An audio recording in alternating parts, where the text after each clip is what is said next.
Hi my friend, it's Pat Sloan here. It is Crabby Thursday. Quilters are the ones who love Thursdays when it's crabby, right? Now I think I need to go out for crab cakes. What do you think? Thursday crab cakes? Yeah, sounds kind of good, right?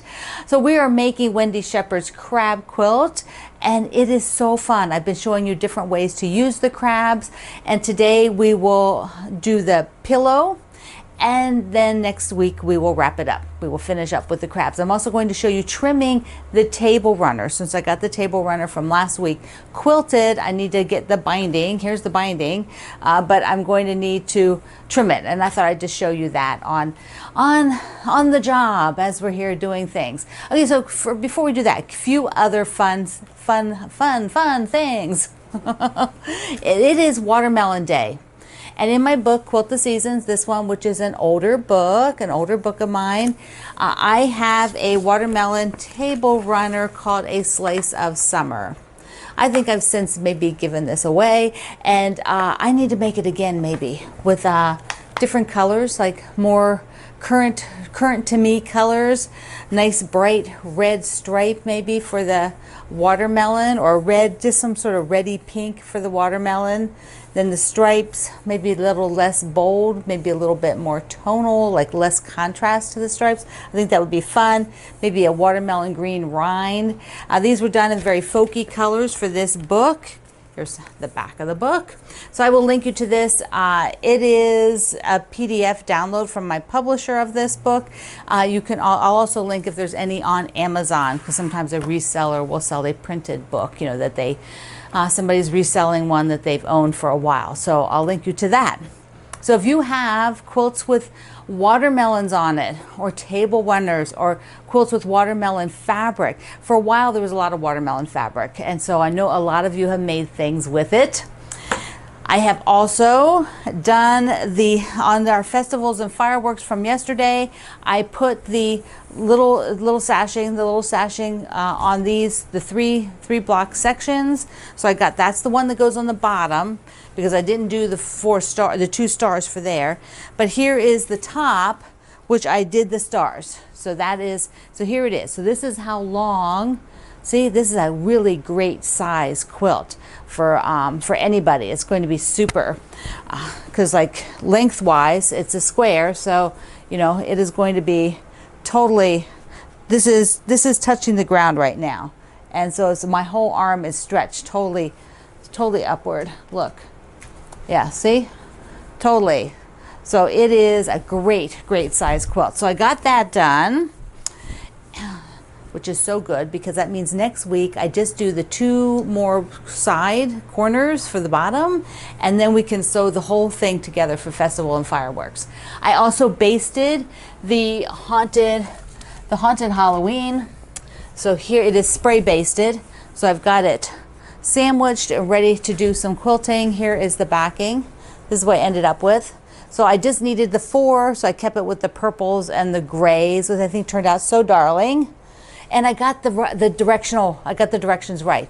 Directional fabric facing up, although I'll tell you, the first time I put it on there, it wasn't. I hadn't basted it yet, but I flipped it over and it wasn't, it was the wrong way. So I was like, good, I didn't baste it yet. I checked. Just lots and lots of fun things. Okay, let's do, while we're here on this side, I'm looking at my list. While we're here on this side, let's do a little unboxing. So exciting. So I have this box that came from American Patchwork and Quilting magazine. I have a quilt in the issue, and this is the quilt. I have not opened it. Well, I did open it to be sure it looked okay. It was my quilt. It is. But I didn't pull it out. So we're going to do that. I am going to just put it on the chair here. Here we go. And we have a fall quilt in here that I did for American Patchwork and Quilting. I designed it for their issue, and I'm using Benartex's batiks. So here it is, all wrapped up nice. Let me just move the box, or I can just put it here. Yeah. Sideways so it isn't in my way. Okay, so we have, get into here. So exciting. It has been a long time since I saw the quilt. It was quilted by Linda Leatherstitch, who works with Benertex. She does a lot of projects for Benertex, machine quilting. She does a lot of machine quilting for Benertex. So she did it for this one as well.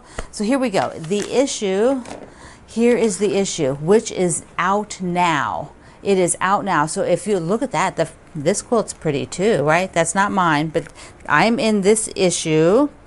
Oh, okay. Okay, I'm going to open it. Open the quilt. Let's see what it looks like. It has a top and a bottom. Let me just get there we go. So I think I'm going to take it outside then on the clothesline. So first let me just hold it up here, then we'll go outside. So here it is, just me holding it. At the bottom are a row of pumpkins. So look at the batiks. Aren't they fantastic? Look at them. And then here's a row of cute pumpkins at the bottom, little applique pumpkins. But look here. Look, look, look. All right, let me just take it out on the clothesline and we can look at it a little better. Okay, here we go. There it is, hanging up. Looks so good. Feels like fall, right? I feel like fall's coming. Not here yet. So let's look at the quilting Linda did in it. She did these great, beautiful flowers. Look at that. You can see it here. See the flower? And then she did other kind of quilting in between it. And yeah, then down at the bottom, you can see in these sections, she did the definitions for me on the pumpkins, and then did a beautiful fill work behind. Oh, so pretty. Let me back up so you can see the whole quilt again. Look at that. I'm going to go around the back of it so you can see the backing. It is a beautiful fall brown batik. Look at there. See? So pretty. So pretty. All right. Let's take it back inside. Give you a look at the magazine it's in for American Patchwork and Quilting magazine.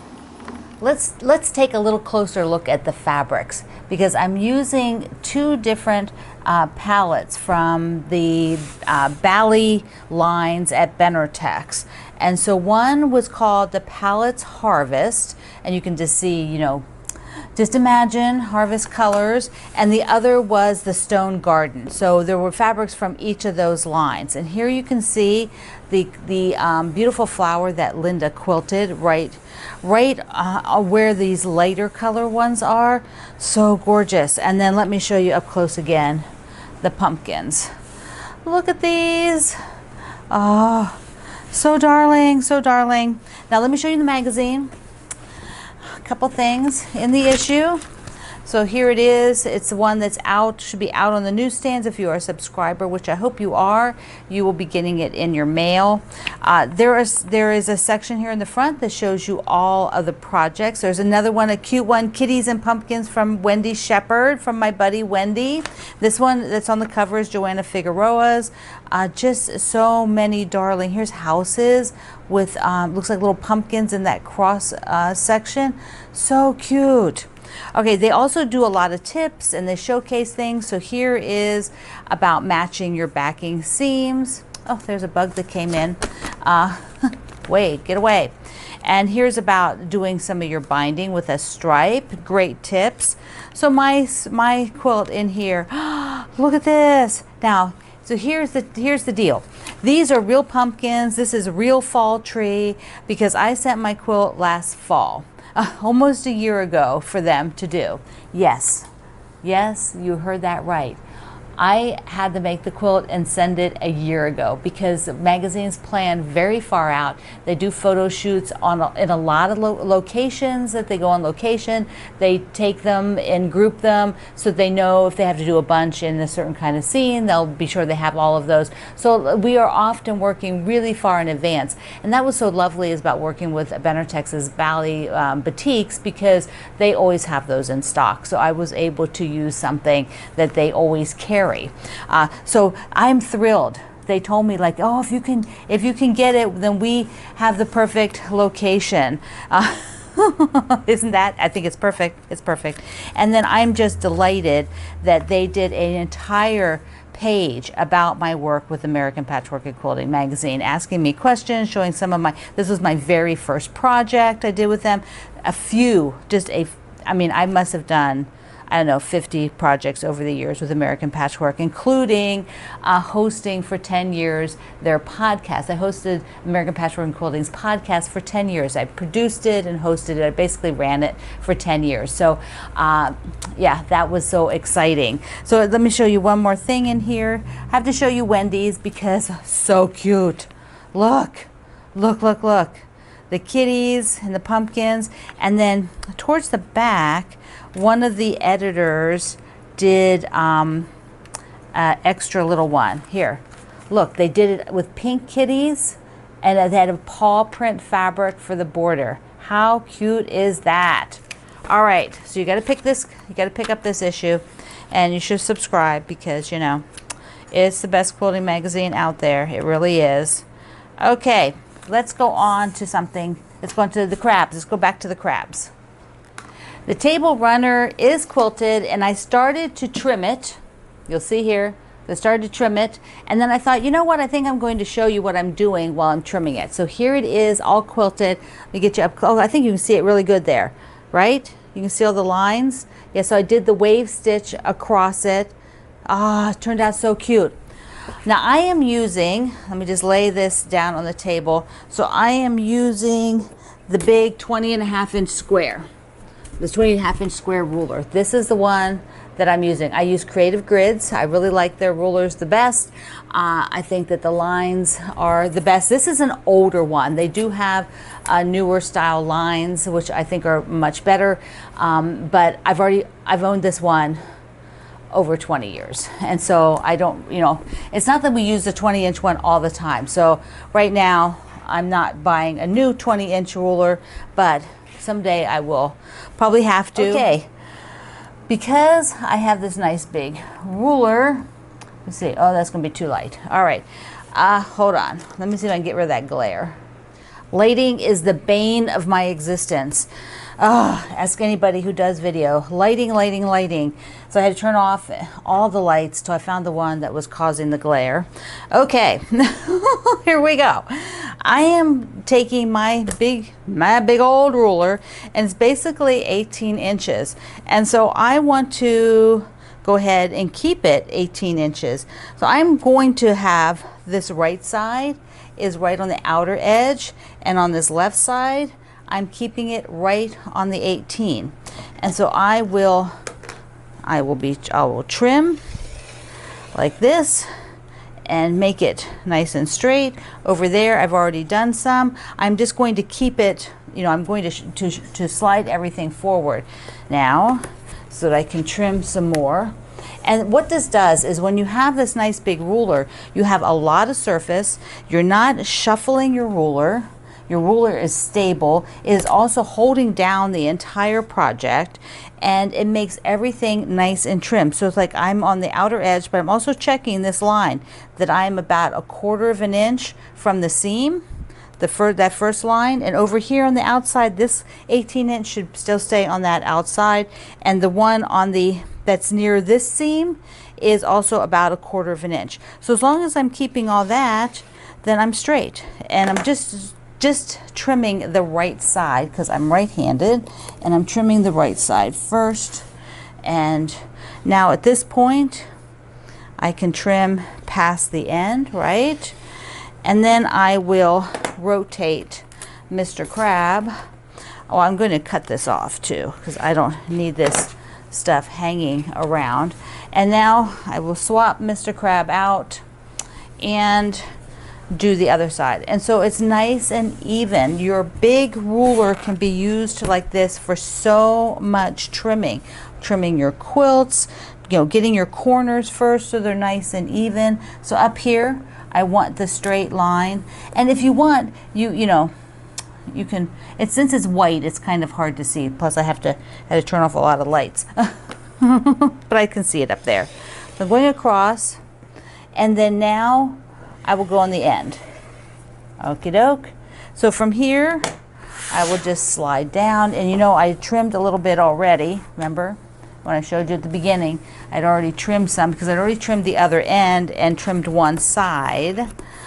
So I'm almost, see there, here I am. See here? I just have from here to trim now. And you don't want to get lazy, you know, and just say, oh, let's just whack it off. Be sure I'm still on the 18. I'm still about 1/4 of an inch in here and out there. Look at all your guide marks that you gave yourself. There you go, and trim it. And now he is all ready for binding. Look at this, and here's the backing. Here's the backing. I went with the lighter, large floral. Oh, I love this one so much, so much. Okay, where is my clicker? There we go. Do I pull out? No, I'm already out. All right, let me just pick this up here. See, I had to close all the blinds trying to find that darn light. Okay, there we go. Here we go, the 3 crabs and the little sand block, and then the strip on the top and bottom. And I have a pattern for the layout. This bonus layout pattern is on the project page at I Love to Make Quilts. Now let me just tidy this up a second and get out 1 crab block and some fabrics to make the pillow. To make a crab pillow, I wanted to do one like Bobby did the project bag. Remember the project bag done with the crabs, got the zipper and the clear section. So I want to do a pillow like she did here. And sometimes to get a cool effect like this, sort of that woven around, you have to do inset seams. This is not just straight sewing across. It's not like 2 on one side and 2 on the other. You can see that it goes and wraps. And so to do that, there's inset seams. So I am working with a lavender crab. My crab is lavender. Where is she? Oh, here she is. Look at her. Look at her prettiness. So what I need, because I'm going to be doing it for a 16-inch 16.5 inch to fit this pillow form. And so I need each of these strips for mine to be 3.5 by 13.5. And so I decided, there we go, we'll just lay it out in a similar format. Here we go. Let me just tuck the handle underneath, because remember I'm doing a pillow and I'm putting the great big floral down there. So this is what mine will look like. So what I have to do is work around the piece. The inset seams are going to sort of go around with you. So you're going to start, pretend this one isn't here. So you're going to start with this guy, and you will start 1/4 of an inch in from the edge. So you're going to mark 1/4 of an inch in here, and then you just sew all the way down, and then you press it open. And then this one can be sewn right on top of it just fine. This one can be sewn right on top of it just fine. And then when you get to here, you will sew right on top of it just fine. And then now you'll have this little corner here that you will finish up with. So let me just show you this start, and then I'll show you the end. Instead of starting right there at the edge, because you see it's funky, I've got this long strip out here because I'm starting where this overhang is. It's kind of like the ending point, but the rest of the other 3 will be regular sewing until you get to this point again. So I just want to start 1/4 of an inch in from there, which is where I have the pin. So I will put this down, slide my pin out of the way, and I'm going to do a locking stitch in place. You can do a forward, backward, and then go forward. Here you see where that 1/4 of an inch is, so that when I put this final strip on, I have something to sew it out to the edge. But down here now, it is just regular sewing. I'm going to take that next strip and just lay it right across. Let me show you that one. Do you see how the next strip just goes end to end? It's this whole 13.5 inches. There is nothing overhanging or odd. And this one, this side will be done just regular sewing. See how it's just regular sewing, putting this edge on. Third border, regular sewing. It goes from the top to the bottom, the 13.5 inches, perfectly, no overhang like you have when we get down to the fourth one. For the last border, you can see I've got this overhang, and so what I'm going to do is just put this back, and I might just stick a pin here to keep it out of my way. And now this is regular sewing, 13 to 13. I just 13.5 to 13.5. I just lay it on top, and I have to just be mindful when I'm down in this corner here where it's meeting, because I have to just not, you know, I can't nick this other border. I just need to be sure I'm right on the money. Here it is. So I'm just going to be coming right along here and sewing right out to the end. Here's where I'm right at the edge now. So I flip this out, and here is that flap. So I want to put it in place and then just sew the rest of the seam to come. Whoops, let me get it in there. Okay, so I just want to complete this seam, and I want to go right, you know, right to where I was. I've got an extra thread there hanging out. There we go, right where I was, a little bit past, and I'm done. Here she is. Ah, it turned out so cute. I do recommend that you press each of these borders as you go. Don't like try to finger press. Go ahead the iron and get a nice good press on it before you put the next one on. You'll be much more you'll be happier with your inset seam process. And I got a card too. I forgot to show you that. Came in the box from American Patchwork and Quilting with a pin for their 30th anniversary. Hope you enjoyed seeing my quilt in the issue. If you want to pick this up, there's so many good things in here. And be sure you work on your crabs this week. So we had some lovely crabs showing up. They're so gorgeous. So my friend, I love you. Mwah. Thank you for being here in the Sloan Zone. I will see you online.